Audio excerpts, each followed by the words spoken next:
আইন শৃঙ্খলা পরিস্থিতির অবনতি ও ক্যাম্পাসে শান্তি বিনষ্টের প্রতিবাদে নয়াপল্টনে বিক্ষোভ মিছিল করছে ছাত্রদল। সেখানে আছেন আমাদের সহকর্মী সাইফুল ইসলাম। সবশেষ জানাতে সরাসরি যুক্ত হচ্ছি তার সাথে।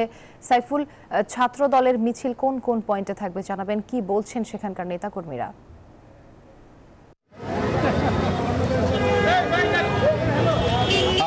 আজকে বাংলাদেশ জাতীয়তাবাদী ছাত্রদলের যে বিক্ষোভ মিছিল সেটি শুরু হওয়ার কথা ছিল দুপুর 2টায়, কিন্তু বৈরী আবহাওয়ার কারণে সেটি আসলে পিছিয়ে বিকেল 3টায় শুরু হবে। এবং ইতিমধ্যে কিন্তু ছাত্রদলের বিভিন্ন ইউনিটের যারা নেতাকর্মী রয়েছেন তারা কিন্তু এই নয়াপল্টনের কেন্দ্রীয় কার্যালয়ের সামনে এসে জড়ো হচ্ছেন এবং তারা জানিয়েছেন আজকে যে বিক্ষোভ মিছিল সেই মিছিলটি মূলত ক্যাম্পাস পরিবেশ বিনষ্ট করা এবং ছাত্রদলের উপর যেভাবে নেতিবাচক সংবাদগুলো প্রচার করা হচ্ছে এবং ছাত্রদলকে হেয় করার জন্য পরিকল্পিতভাবে এনসিপি সহ বিভিন্ন দল তারা যে অপপ্রচার করছে তার আজকের এই মিছিলটি অনুষ্ঠিত। এবং আজকে কিছুক্ষণ আগে ছাত্রদলের কেন্দ্রীয় যে সাধারণ সম্পাদক নাসিরউদ্দিন নাসির তিনি কথা বলেছেন। তিনি বলেছেন যে আসলে বিএনপির ভারপ্রাপ্ত চেয়ারম্যান তারেক রহমানকে বিনা কারণে যেভাবে হেয় করার জন্য ক্যাম্পাসে মিছিল হয়েছে সেটি আসলে নষ্ট করার জন্য ঘটনা। এবং পাশাপাশি তিনি বলছেন যে আসলে পুরান ঢাকায় যে হত্যাকাণ্ড হয়েছে তার সাথে ছাত্রদলের কোনো সংশ্লিষ্টতা না করেও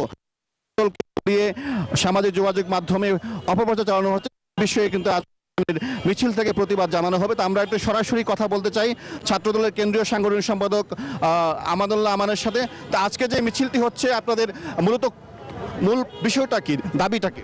মূল দাবিটি হচ্ছে, আপনি জানেন যে আমরা যেটা প্রেস রিলিজ দিচ্ছি সেখানে দেখেছেন যে একটি সংগঠন যারা দীর্ঘদিন ধরে গুপ্ত রাজনীতি করে তারপরে আজকে যে সারা দেশে মব সৃষ্টি করতেছে, পরিকল্পিত মব সৃষ্টি করে স্বাভাবিক পরিস্থিতি বিনষ্ট করে বাংলাদেশের আসন্ন নির্বাচনকে বানচাল করার একটি অপচেষ্টা এই গুপ্ত সংগঠন সহ স্বাধীনতা বিরোধীরা করতেছে।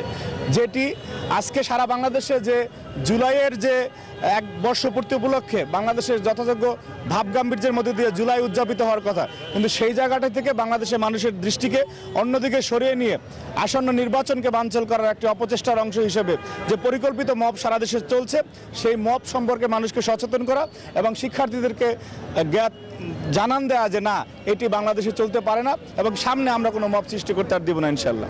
যেমনটা বলছিলেন ছাত্রদলের কেন্দ্রীয় সাংগঠনিক সম্পাদক আমানুল্লাহ আমান, আসলে ছাত্রদল এবং বিএনপির বিরুদ্ধে যেভাবে পরিকল্পিত অপপ্রচার চলছে সেই অপপ্রচারের প্রতিবাদে আজকে বিক্ষোভ মিছিলটি অনুষ্ঠিত হবে এবং বিকাল 3টায় সেই মিছিলটি শুরু হবে। আমরা সেই পর্যন্ত অপেক্ষা করছি। এই ছিল আমার বান্ডেল থাকলে প্রতি সেনমানিতে টাকা বাঁচবে। বিকাশ সেনমানি বান্ডেল কিনে জিতুন প্রতি লেনদেনে।